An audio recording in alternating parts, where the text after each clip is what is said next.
Hey guys, this is Jerry, welcome to my channel. In this video, I'll show you the navigation system available on the new MG3 Hybrid Essence and MG3 Petrol Essence that's available in New Zealand and Australia. As this video is taken on a vehicle in New Zealand market, I'm not sure if this navigation system is same or similar to the UK or European market. I'd assume it's going to be identical. In this video, you can find all the timestamps down below on YouTube to skip forward if you wish to. As always, if you find this video helpful, the best way to support the channel is to subscribe and like. Do not forget, you can check the link down below in the description for more MG3 tutorial videos. Now, let's get started.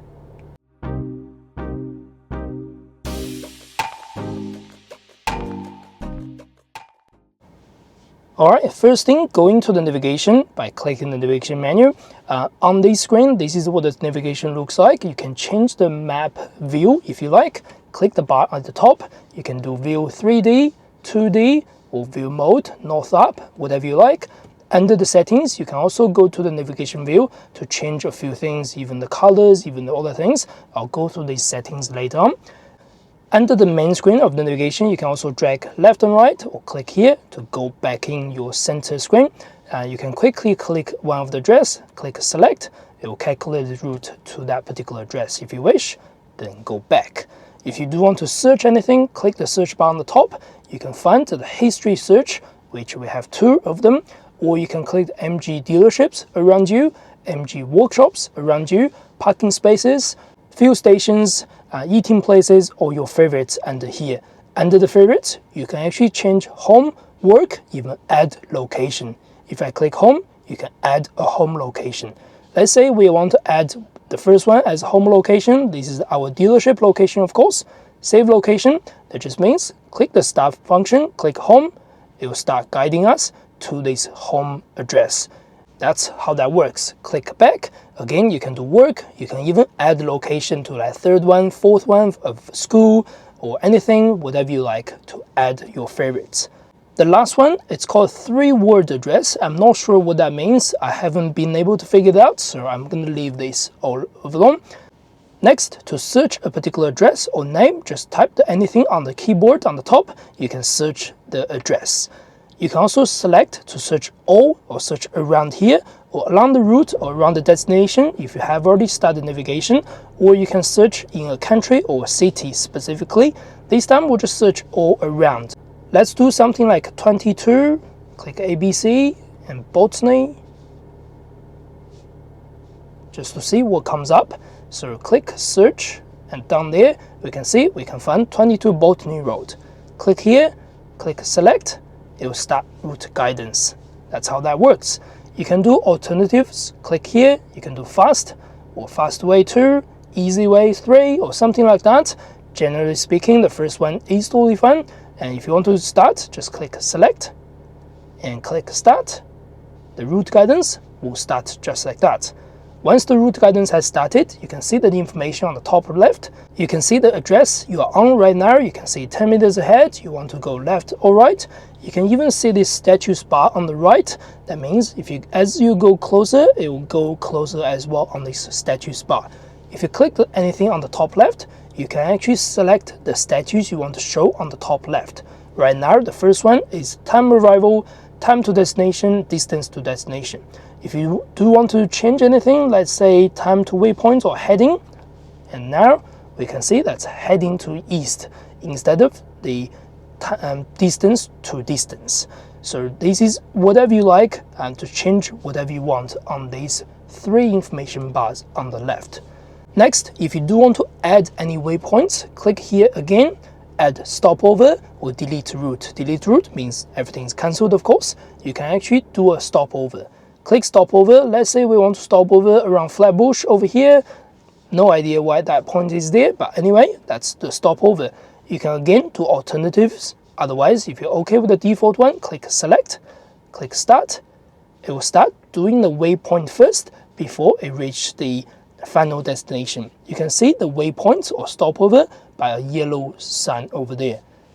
Anyway, click here, you can add another stopover or just delete route. You can even do the route summary. You can do multi-point route. That means you can add more over here if you wish. Last one, you can mute and unmute. If you unmute, it just gives you alerts going left or right.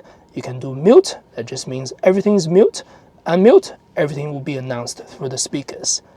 Now if we do delete the route, you can select delete route, the whole route will be deleted, or you can do delete waypoints. So waypoint, deleted, or route, delete. That's all. That's how that works with the route guidance and waypoints. If you wish to delete all these histories or anything like that, click here on the right bar, click edit.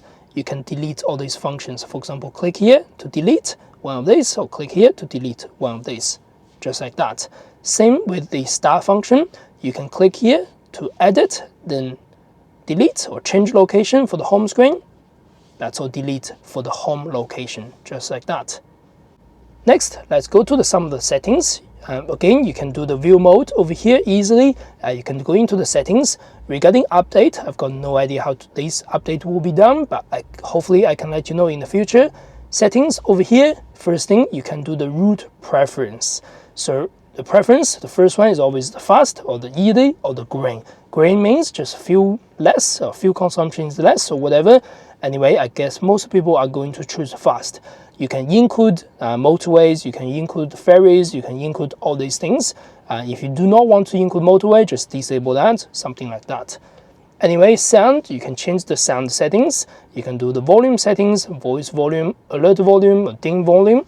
You can just do up and down. You can do the sound mode. Right now it's auto, muted, or alerts. You can change that whenever you like. Voice guidance is also on right now. You can even do early indication maneuvers.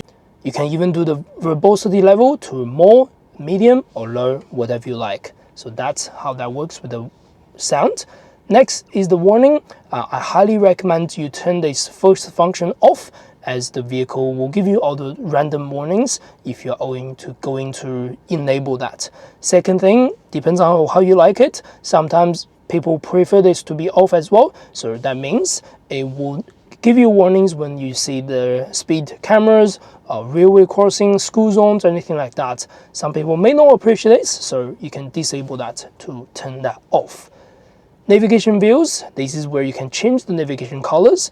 You can do the day map colors. So at daytime, this is what the map looks like. You can go right, left to change how the background colors looks like. Some people may like this background, some people may like that background. Anyway, you can choose whatever you like.